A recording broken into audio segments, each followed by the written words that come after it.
बहुजन समाज पार्टीच्या माध्यमातून उच्च शिक्षित युवकांना निवडून आल्यानंतर काम देण्याची हमी 100%। आजपर्यंतच्या प्रस्थापित आमदार खासदारांनी तासगाव कवठेमहांकाळ तालुक्यातील चालू असलेले कारखाने एकतरी विकले, एकतरी बंद केले।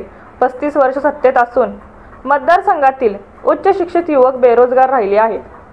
ही परिस्थिती बदलण्यासाठी बहुजन समाज पार्टीचे हत्ती या चिन्हासमोरील बटन दाबून प्रचंड मतांनी विजयी करा, असे आवाहन डॉक्टर शंकरदादा माने यांनी मतदारांना केले।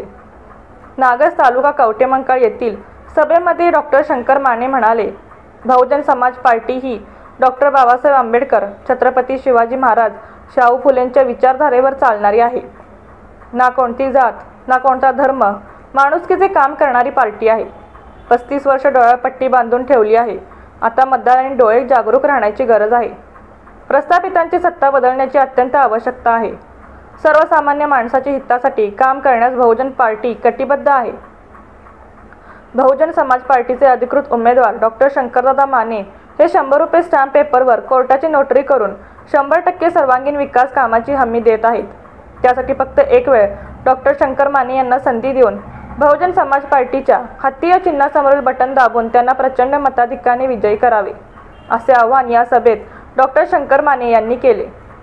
यावेळी बहुजन समाज पार्टीच्या महिला जिल्हा प्रमुख राखी शिंदे, प्रदेशाध्यक्ष शहाजी भाऊ केंगारे, कवठेमहांकाळ तालुका अध्यक्ष संतोष वानखडे, गौरव लोंढे, युवा तालुका अध्यक्ष शुभम चव्हाण यांच्यासह ग्रामस्थ मतदार मोठ्या संख्येने उपस्थित होते।